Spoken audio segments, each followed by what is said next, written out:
going on. We think it's pretty fresh. Actually, it is California Highway Patrol right behind him there. There's an air unit on the way out here as well, and we'll see if those ground units are able to keep up with him. Now pushing 110 miles per hour.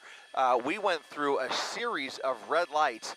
He didn't stop for any of them. In fact, he didn't even attempt to brake for any of them. And obviously, a dangerous situation for anybody on the road. And even on the freeway, the way he's driving at one point, even took a wild turn, almost losing control on surface streets. But again, now on the 110 freeway.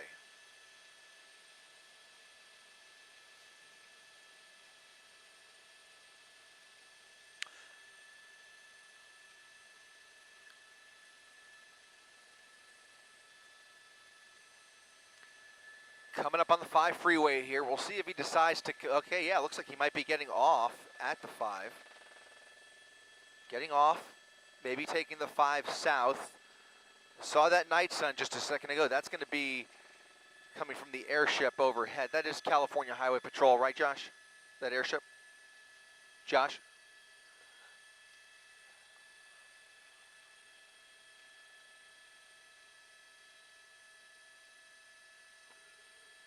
Police 16. So LAPD now assisting in this pursuit. California Highway Patrol down there on the freeway. And it looks like he's taking the 5 northbound 5 freeway.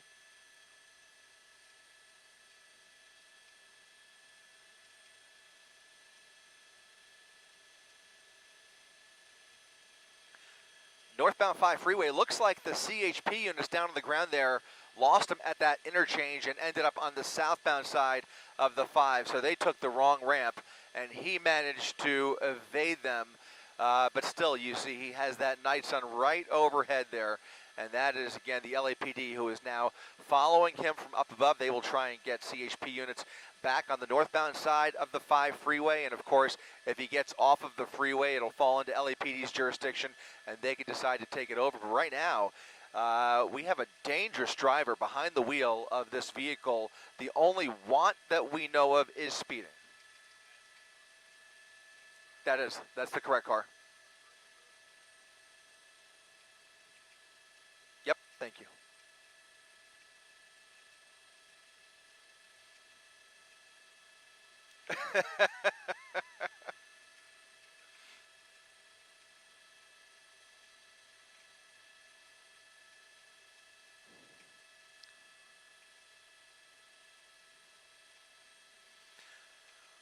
Once again, LAPD in hot pursuit here as they follow from up above, again, northbound side of the 5 freeway. Coming up on the 2 now, looks like he's going to go through this interchange, continuing north into the Atwater Village area. I'll be bypassing Griffith Park here in just a second. Still going pretty quick here. In fact, we'll throw up that real-time speed tracker. He's doing about freeway speeds, about 75 miles per hour. But at one point, you saw just a few minutes ago, pushing 110 miles per hour, and he was zipping by on surface streets as well, going way above the speed limit, almost double really, taking some wild turns and blowing through red lights, which tells me this is really the best place for him. Really would much rather see him on the freeway than on surface streets. Traffic was pretty light. He's had the road to himself, and traffic here on the freeway also pretty light as he gets in that number 1 lane there. Slowing down maybe a little bit, pushing 80 miles per hour, but doesn't seem to be exceptionally agitated. Might think he's gotten away with it, but looks like that airship's trying to find him again.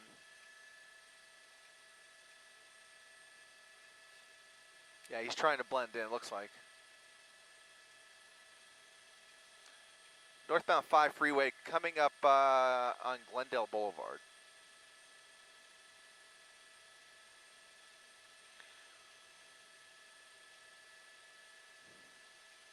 Northbound 5 freeway.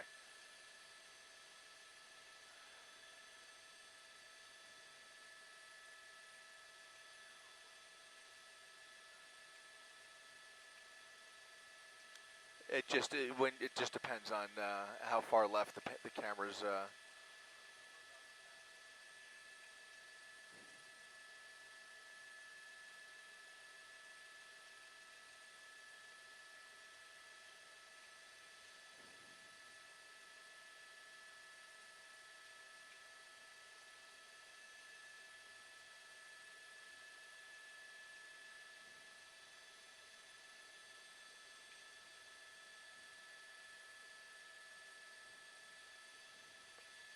Who's here?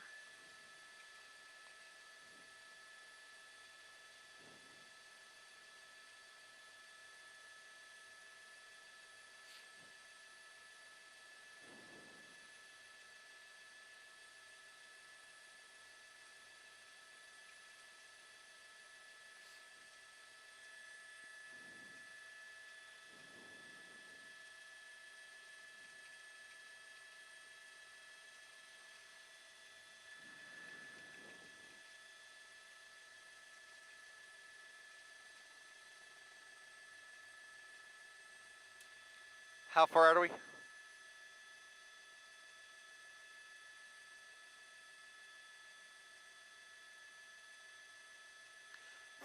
Through the 134, committing to the 5 freeway, staying on the northbound side of the 5 freeway, getting into the Burbank area now.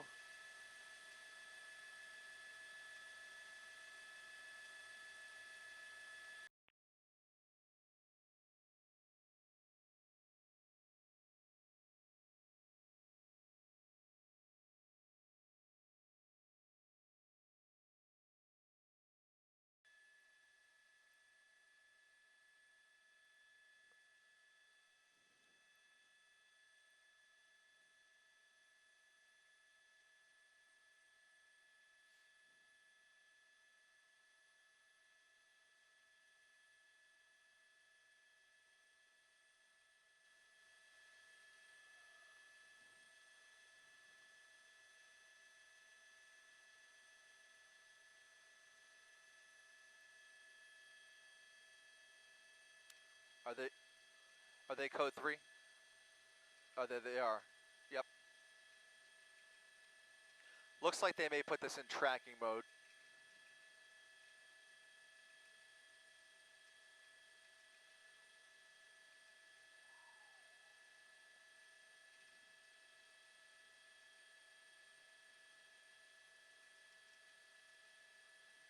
Stand by.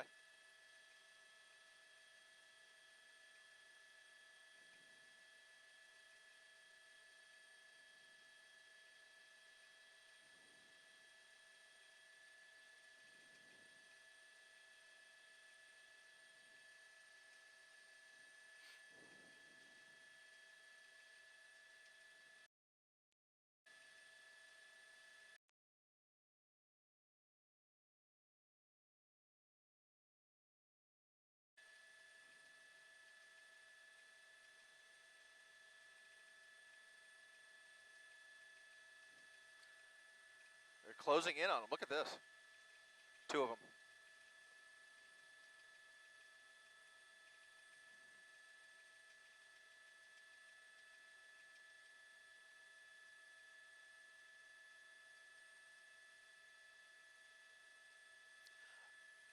What kind of Toyota is that, you know?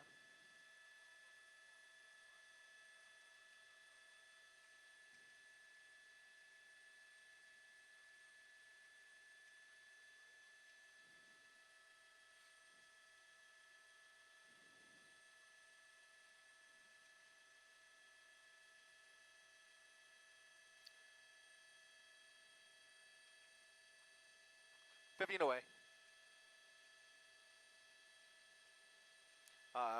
ICOM's getting a little scratchy. Okay. FM2 is good.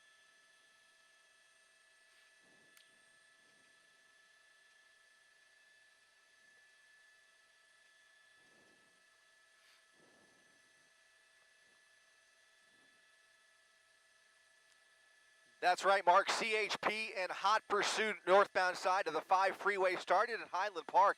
CHP trying to pull the suspect over, wanted for speeding, and was really zipping through Highland Park at some really fast speeds, going through red lights very, very recklessly before ending up on the freeway. But before that happened, he actually was engaged with police.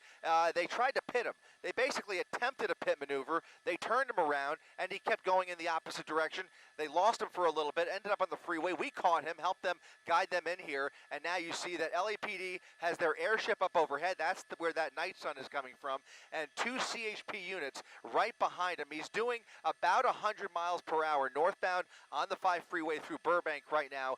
desperate to get away from these law enforcement officers. When he lost them for a little bit, getting onto the 5 freeway, they ended up on the southbound side. He quickly turned, made a northbound turn onto the 5, and was able to lose them temporarily, and that's when he started to try and blend in with the rest of traffic. Traffic is pretty light out overall, but he absolutely feels the pressure. Now that he's got those units, code 3 with lights and sirens on, he is really pushing the pedal to the metal. It's a driver in his 20s behind the wheel of that Toyota right there in the number 2 lane, just really pushing it this evening, and is bound to get somebody hurt if he doesn't slow down. But I've got to say, overall, we'd much rather see him on the freeway at this point than on surface streets. The driving through Highland Park was really, really scary. Luckily, there was no cross traffic, nobody crossing the street. Otherwise, it would have been deadly. Now he's on the freeway again. Still very, very fast speeds. But they're going to close in on him here. There's talk of possibly putting this back into tracking mode, but as long as traffic remains this light, I think they're going to keep the pressure on. Mark?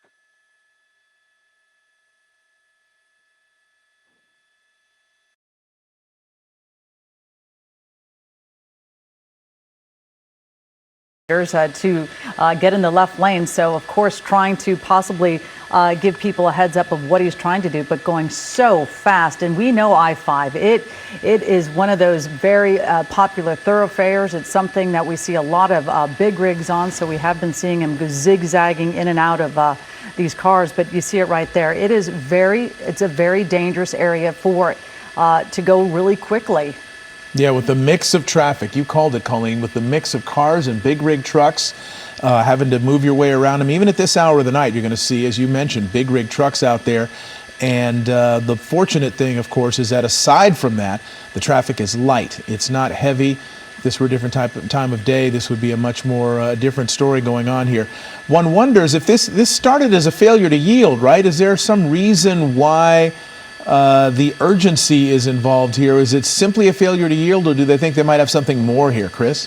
Well, he was wanted for speeding. That was the original attempt to pull him over, and then he failed to yield. But the driving, I think, has been so dangerous. They see an opportunity, especially after that pit maneuver, to try and get him off the road. And even now, as long as the traffic remains light, they can keep the pressure on without putting anybody else in danger. Now we're at the 170 split, where the 5 freeway meets the 170 coming out of Sun Valley, and there's a little more traffic getting onto the freeway here, so slightly more traffic up ahead as I look out the window. But overall, he's shown a clear willingness to just weave through anybody in his way. And Colleen brought up a really good point. Very unusual to see him so conscious about using his turn signals every time he changes lanes. Without fail, he is using his turn signals. So somebody taught him how to drive, but you can see he is just weaving through the traffic here.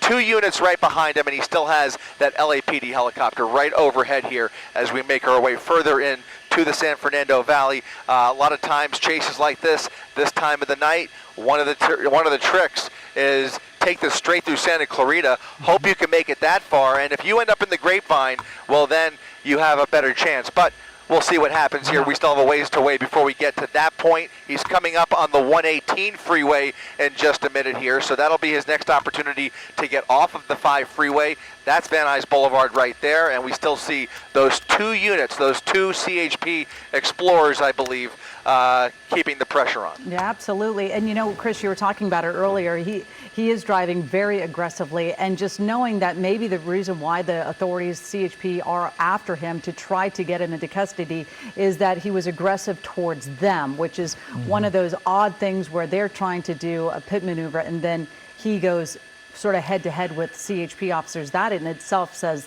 that this person is a threat.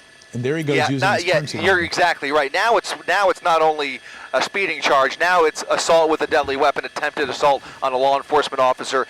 That pit maneuver, that failed pit maneuver, really does change the game, especially as you mentioned, once he ended up head-to-head with those officers, with those black and whites, really just trying to get away, but in the process, ramming into them and continuing on. You're right about that. The charges are definitely stacking up against him, and that may play into their decision to pursue this as long as possible. All right, and it looks like he's staying on the 5 freeway. Chris? Sorry, Mark, go ahead. Yeah, it looks like he's staying on the 5 freeway. What's the traffic look like ahead of him? Anything up ahead of him? Any construction zones or anything that might slow him down? Interestingly enough, we have a few miles before we get there, but there is some flashing lights up ahead, and it might be construction actually, or it could be a possible setup. Maybe they're going to transfer CHP divisions, or possibly even get a spike strip ready if they have the opportunity up there. It could just be a construction zone. I'm looking way up towards the Newhall Pass is what I'm looking at here. So we've got a couple miles before we get there, and I can give you a better idea of what I'm looking at. But in between here and there, not a whole lot of traffic, and you can see he is committed to the 5 freeway now. He's passed the 405, he passed the 118, and is now committed to the 5 freeway here through Sylmar. Absolutely, and we also noticed another CHP Explorer getting onto the on-ramp over on the 5 freeway. So again, as the CHP does, they sort of take turns in pursuing these suspects. But also, again, while we're watching this taking place on the 5 freeway, we know that this driver was wanted for speeding. But again, while we watch this driver weave in and out, we certainly get a sense that at least it is empty on the roads. We all travel this thoroughfare many evenings. I certainly commute at home. So when you're talking about trying to get to the Santa Clarita area and hopefully get to the Grapevine, certainly has quite a distance to go. And I do feel for anybody who's on the road right now, seeing this person driving up so quickly behind them and then seeing the CHP. It is terrifying when you see somebody coming up this fast behind you. Now, we're coming up on that construction zone that I was talking about. It is indeed a construction zone. It's actually a closure. The ramp to the 210 freeway is actually shut down for construction. So he's going to bypass the 210 freeway, stay on the 5 freeway, and he's going to pass possibly some construction vehicles, definitely some CHP units with the road closed. We just passed that split. And so now he is indeed going through the Newhall Pass. So northbound side of the 5 freeway through the Newhall Pass, 90 miles per hour, between 90 and 100. Still just those 2 CHP units right behind him. And fortunately, we made it through that construction zone without incident there. And you can see traffic is getting a little bit lighter now as we approach the Santa Clarita Valley. All right, let's take a look at that video from earlier that we talked about, the pit maneuver, the what looked like he may have been trying to make a U-turn. That's the video on the right, the very dark video there.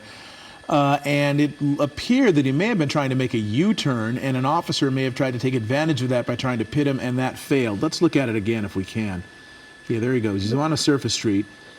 It looks like contact might have been made. Yeah, he did. Lost ICOM. Yeah, it looks like there was contact between the 2 vehicles, and then it's so hard to tell because it's so dark, and my monitor is in the wrong spot here. It's in that corner. Right, it is. So he'll have a decision here whether to stay on the 5 freeway or commit to the 14 freeway. Actually, looks like he's staying on the 5, so bypassing the 14, staying on the 5 freeway, and that'll bring him squarely into Santa Clarita here in just a second. And of course, I always, again, you know, the 5 is a lot of our commutes in and out of work, and at night, late at night, you do see all those semis. And again, when you see cars racing in and out, and I always think about the semis having to stop quickly, and they just do not have the ability to do so. So I'm sure that they can hear on their radios that this pursuit is happening, and they're trying to probably get over, because this is a huge concern for drivers and semi-drivers. Right. Yeah, he actually, I think, is in the truck lane, by the way. I think he's in the truck lanes.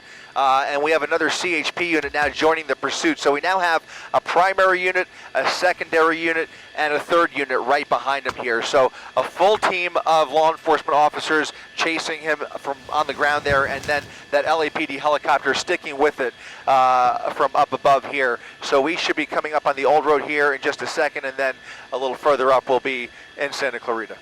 All right, and the speed there still in the triple digits. He is flying as he's heading up the freeway here on the 5 freeway northbound, heading toward Newhall. Again, let's see if we can take a look at that effort again to pit him.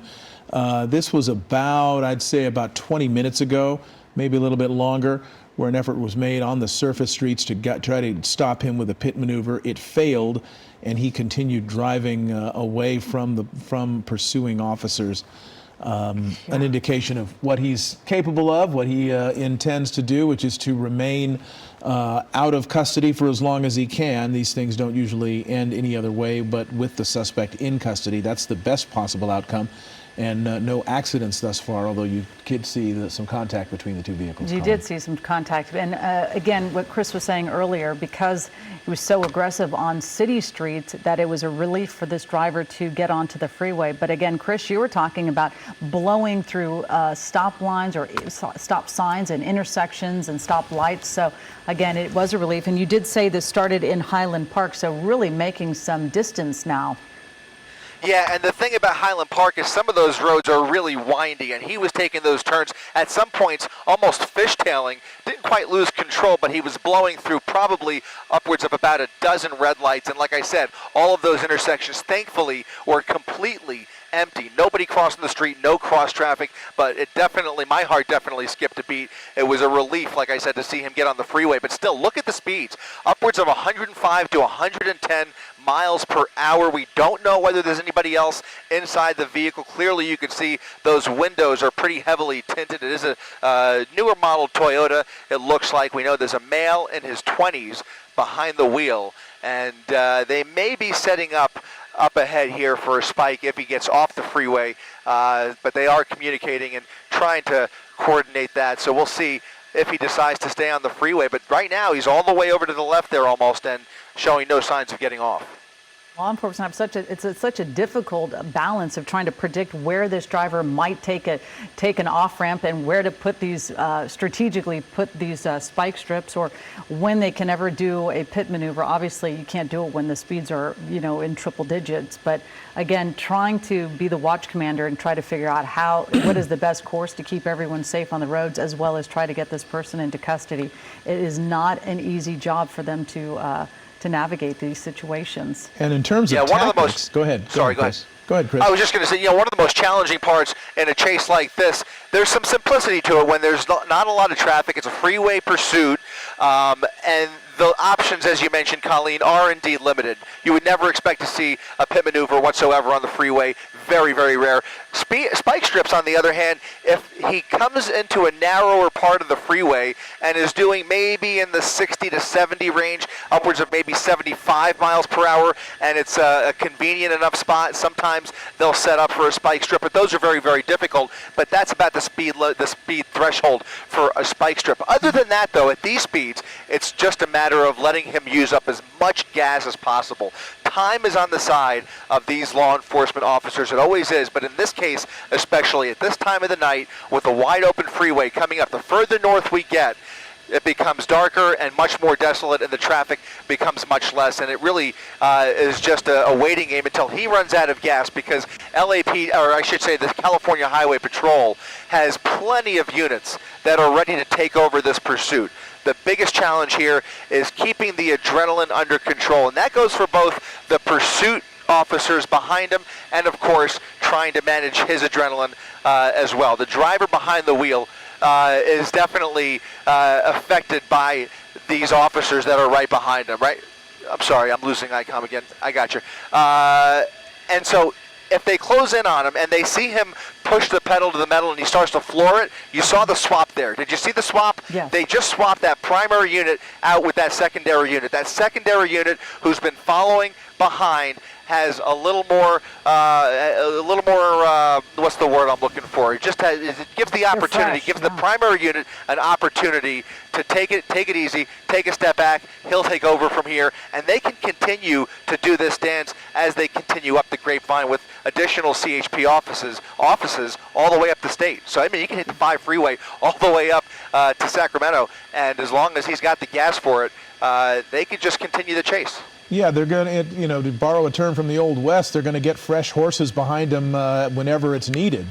Exactly right. The CHP officers, as far as their resources are concerned, are unlimited with regard to this individual. They can bring more vehicles in as he passes into different jurisdictions and different offices. As you mentioned, they can bring in new officers from, other locations. So it's not like the CHP is going to run out of gas or run out of people who can be fresh behind this guy.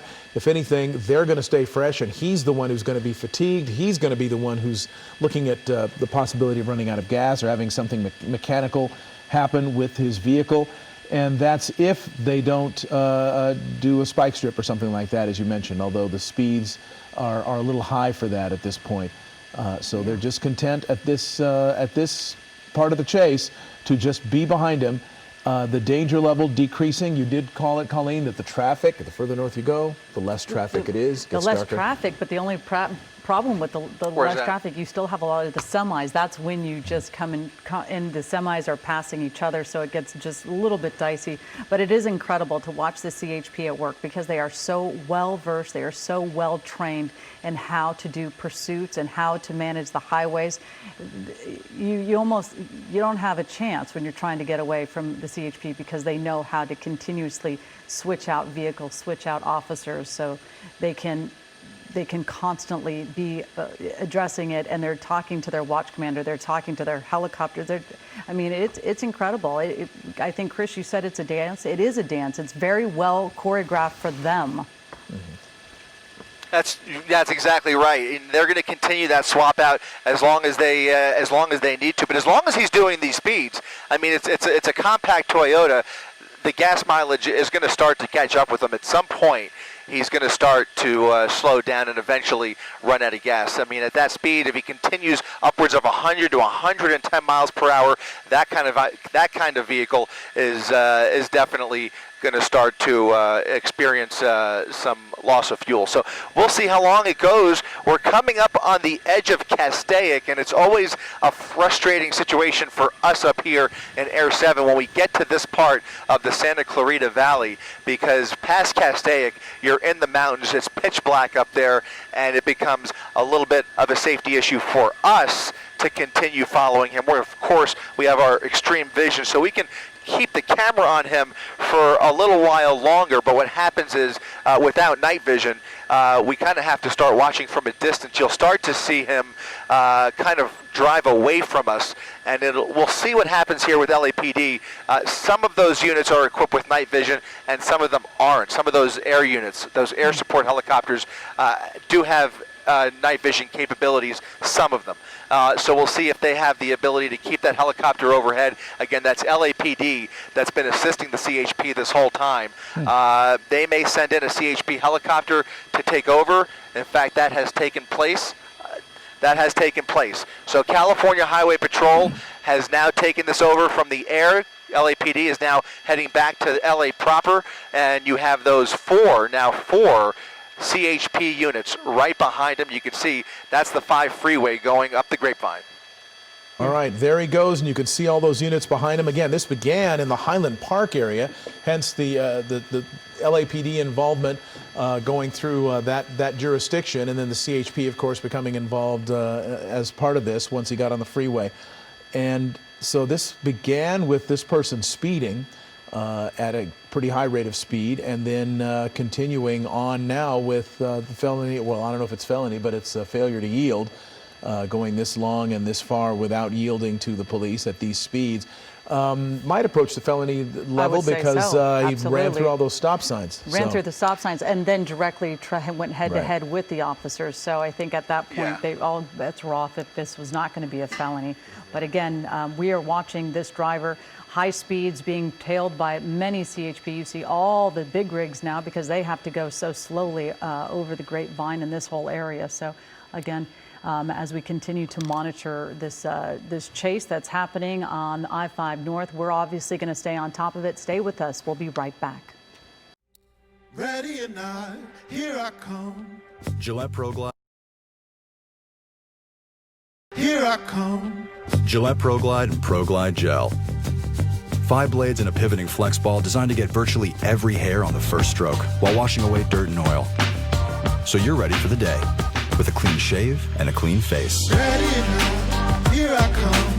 You can't hide. I'm gonna find you and keep you happy.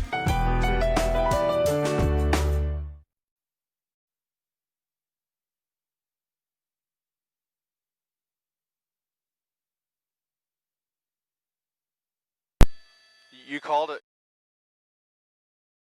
Here I come. Gillette Pro Glide and Pro Glide Gel.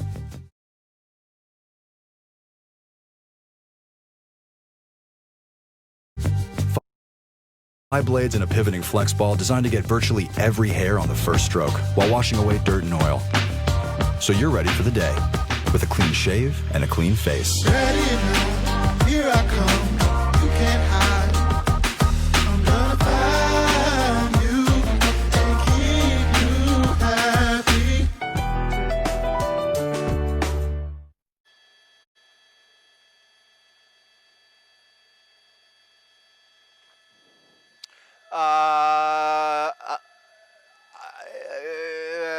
Another mile or two, I think we're gonna. We'll do the best we can, but another mile or two, he's gonna disappear. Maybe 2 or 3 miles.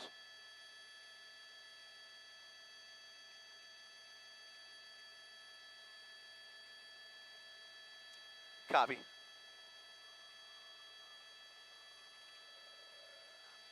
Sounds good.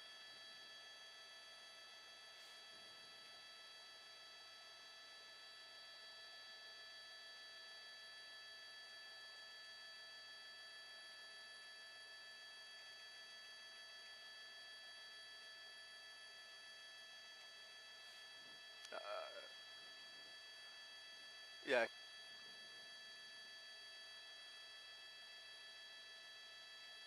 Looks good.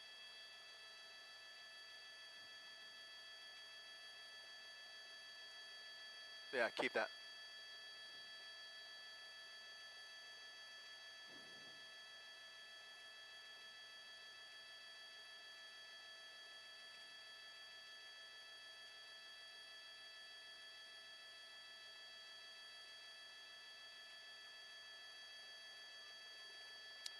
Copy.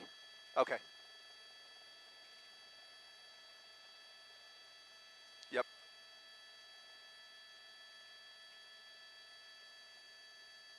Copy.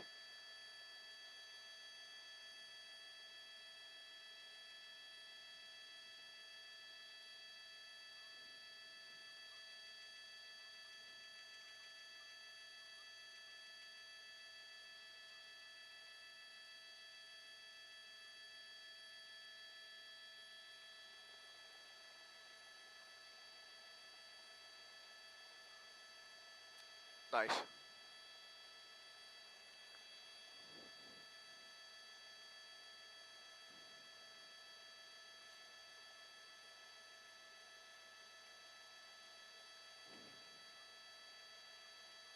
I know. I know. I know.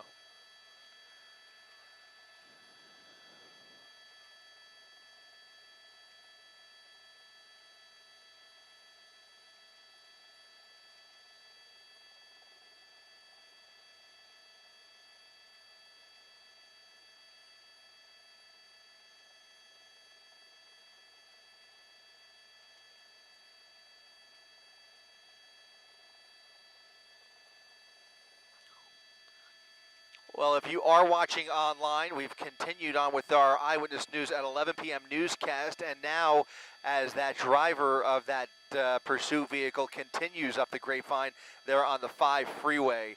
You can see now squarely up in the mountains now, and additional CHP units joining the pursuit. We might catch one more glimpse of him before he is off into the night, and for now that will just about conclude our coverage of this pursuit. Again, a high-speed pursuit out of Highland Park. CHP with their hands full with this one. Fortunately though, nobody hurt after a failed pit maneuver. Ended up on the freeway through the San Fernando Valley, through the Santa Clarita Valley, and there you see all the way up the 5 freeway. Thanks for joining us on ABC7.com and our ABC7 streaming apps. Reporting live from Air 7 HD, I'm Chris Christie.